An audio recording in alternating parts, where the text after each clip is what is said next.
Welcome to East Lansing, Michigan, home of Michigan State University. I'm a Michigan State student, but I don't really go out to Lansing that much. So I decided that I wanted to ask my peers where they like to go, and then check it out for myself. So let's go ask them.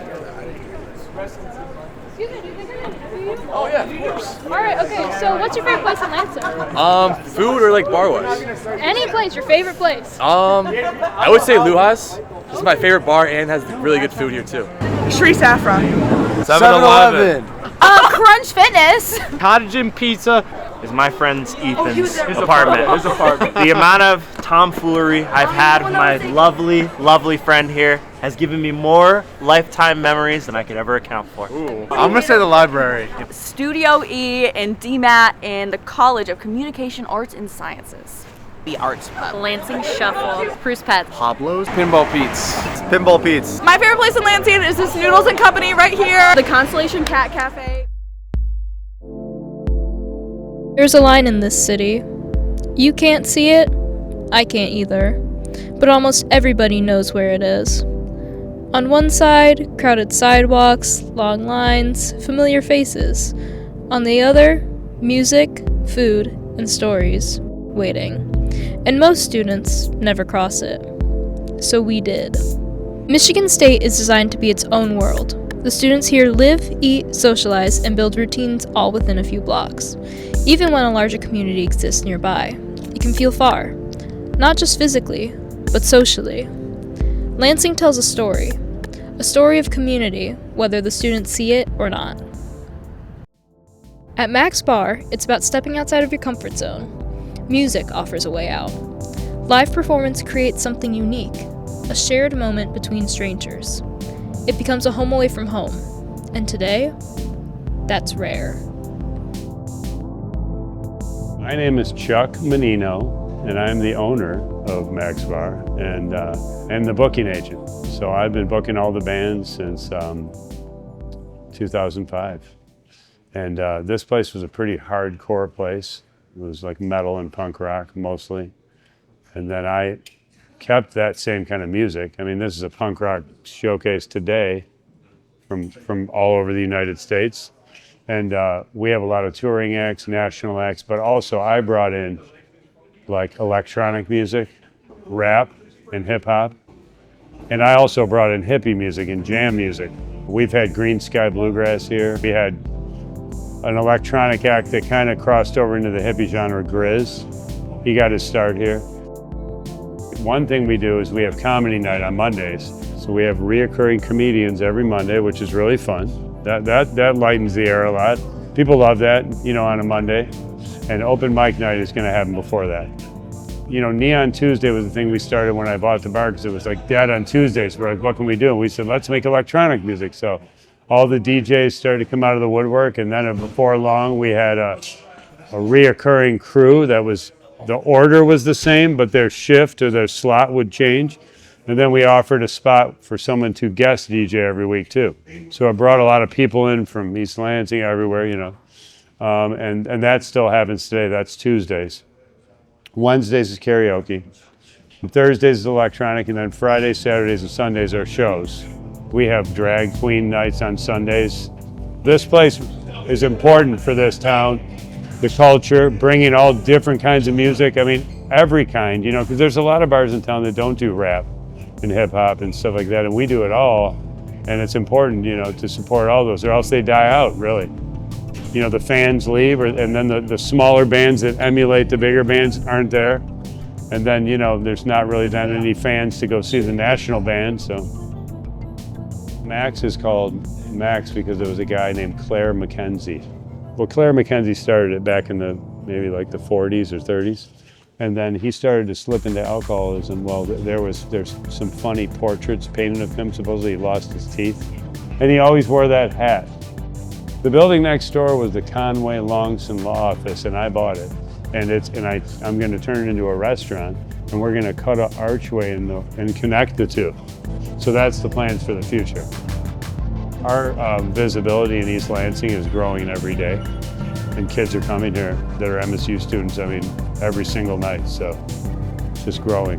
We're bringing that back, you know. Think back in the olden days, we bridged the gap better. And especially during the best era of neon, because a lot of the DJs were from MSU. So like Grizz, that kid was an MSU student, Grant was his name. And then, you know, and we really brought, I mean, we still do, but just it's not quite as prevalent as it was. And, but I think it's on the rise right now.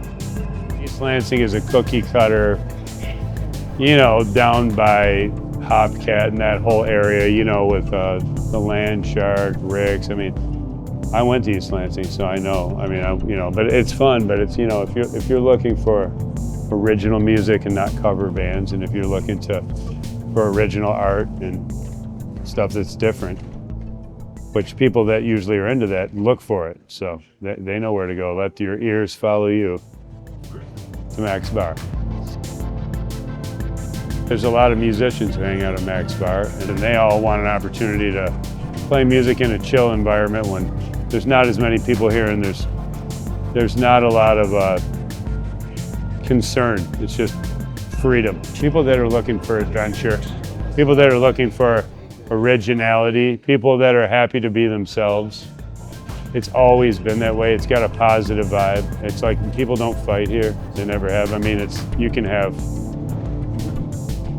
metalheads, punk rockers, rappers, transgender people, country people, and everyone's just happy and everyone gets along, you know, and it's just a cool place. It's people's home away from home. You know, I think they feel comfortable here. The Avenue sparks innovation and transforms a place from somewhere you visit to somewhere you experience. It brings out your inner child with retro games and a welcoming atmosphere unlike any other.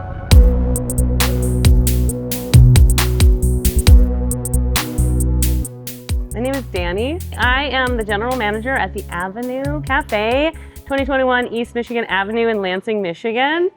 We are a venue, a pinball arcade. We have pool tables and darts, and we make really great cocktails. We also have a ramen kitchen in our restaurant. It's kind of like a funky deal. Like they rent the kitchen from us, so that's kind of cool. It's Ruckus Ramen. Yeah. We've got townies, we've got students, we have, you know, older people. We are 21 plus after 8 o'clock, so not high school students. Although on Sundays, we actually have live music that's all ages shows, and they start at 7, sometimes a little bit earlier than that. Even last night, we had like a School of Rock, right? And so we had high school students here, and it's like really cool to see that too. Yeah, definitely LCC and state for sure. And anyone in between, you know, the student age people that aren't going to school too, you know, we're very accepting to everyone, you know, we like try to make sure that, like, I don't know, like people do feel like they can come in and have a good time here, you know, that's so important. And I think that's such a huge reason why we've done as well as we have, you know, it's important to let everyone have a good time, right? So as far as ramen goes, you know, serving ramen, it's like traditionally is kind of it's a bar food, you know. We have so many people come in and they're like, oh, is this the ramen place? But like traditionally, it's an easy, fast thing to make. You know, like in America, we have French fries, you know, and that's easy and fast and like gets in your stuff. You know, you get your carbs in and then you can get your drink on, right?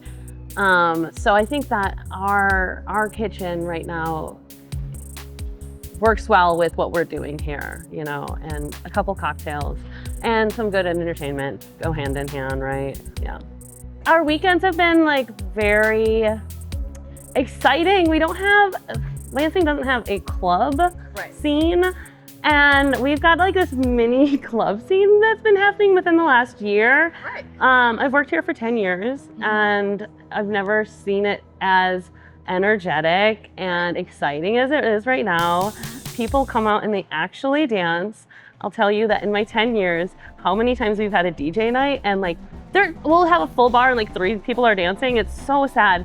But recently, like there's just like huge movement in town of people coming out and actually having a good time and like dancing. Yeah, so we've been like kind of cued into that, and we've been doing more DJ nights, and of course we still have live bands, but like people are loving the DJs and the club kind of nights, so we're kind of leaning into it. Yeah, just within the last, I'd say 4 years, we've seen, it used to be like it would be maybe like a year after they'd been to East Lansing and kind of explored all the options there, and then they start venturing into Lansing. But now it seems as though the rumors have come up, or like we're known in the student population now. So they come right away. You know, they're starting out, they're coming out here, right? And I think it's just that we've been doing it for so long, right? So we've become established in the community there. My sister went to MSU, right? I went to LCC, and she never ventured past the expressway. And she said that she was a student, she was afraid to come to Lansing, right? It was like, East Lansing is catered to students, right? And Lansing is the dirtier sister of East Lansing, or vice versa, you know? So I think that has a lot to do with it, yeah. Moriarty's Pub is not just about the food or drinks. It's about conversation, about regulars, about tradition. Places like Moriarty's show how food becomes more than just a meal. It becomes a reason to stay, to talk, to belong. My name is John Orta. I kind of do everything. I've worked in the kitchen, I work on the floor, I'm also a bartender in front of the house manager. We have quite a regular following. Even if they are students, a lot of students still stay local over the summer, and we still have them come in. And obviously that changes as the seasons go by, the summer comes around. Thanks to the jazz night that we have here, Jeff Schaup has brought in quite a new generation of people into the jazz scene, so that they can actually experience what it's really like to play in a bar, as opposed to, you know, a concert hall or something that's maybe already dedicated for that. It kind of gives them an idea of just playing in front of random people who might not even like jazz or might not even know about jazz, and it opens their eyes. So with him, because we do generally have an older crowd, I really like that he's starting to bring these students in, because it's going to be a new generation of people that are very interested in that. Because I grew up in a generation in between those two, and nobody was into jazz. And you can tell by our clientele, you know, 80-year-olds, 20-year-olds. We don't have a lot in between. And I think with him doing that, it's really bringing a new generation in, which has been a breath of fresh air. And I think it's really going to help out a lot. I think the reason why we still draw that community is because a lot of those students tend to do their 4-year here, and then they realize that it's just too congested in East Lansing. It might be a little bit too young for them in East Lansing after their 4 years, and they want something maybe a little more adult, so that they kind of get out of that area and kind of head down here. A little more kind of a grown-up edge, and maybe not quite as busy, you know, and not so packed like East Lansing can be. When you're being entertained with live music and things, there's nothing really else other than to do, and maybe you don't want to drink so much, or maybe you don't even drink. So we like to offer something else for everyone else, including families and people that maybe aren't of age to drink. So we try to keep it open for everyone. It's just like movie theaters. You can't go to a movie theater and not want snacks. So it's kind of the same thing.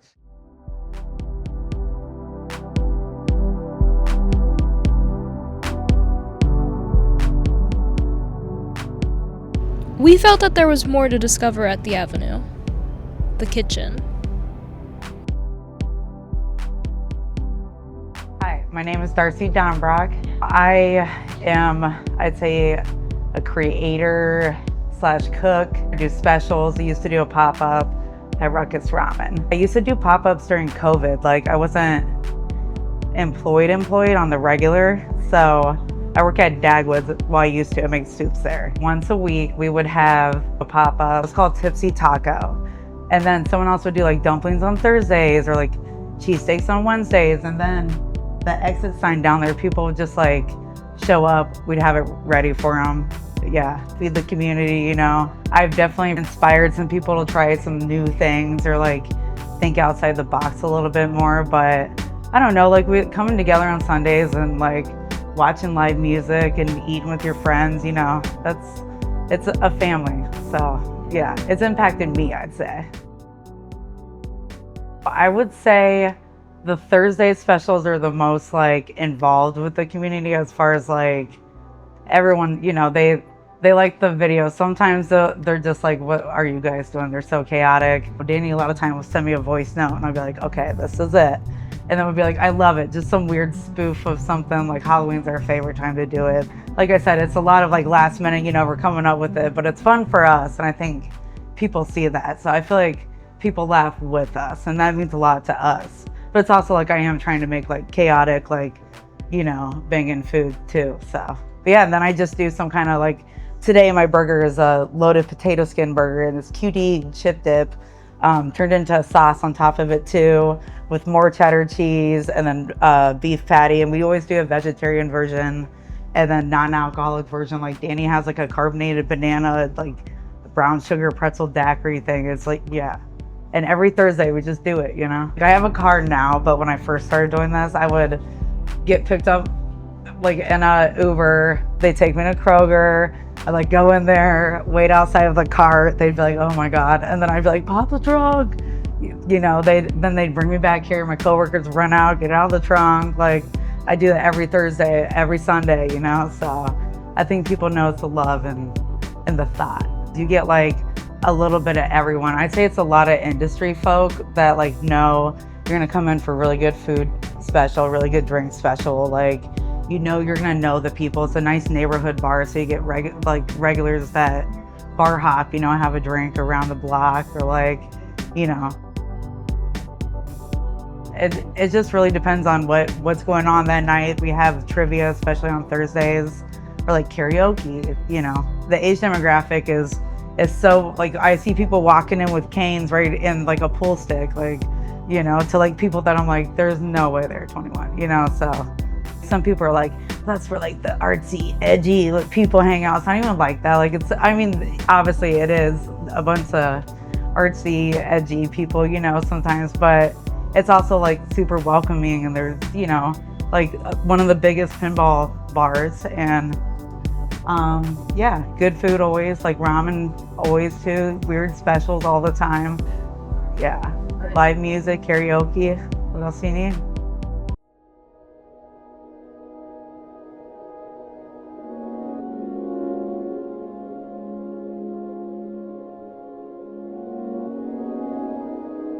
The line was never real. It wasn't distance, it was perception. Lansing was always right here, alive, loud, and full of community. The only question is, why didn't we look?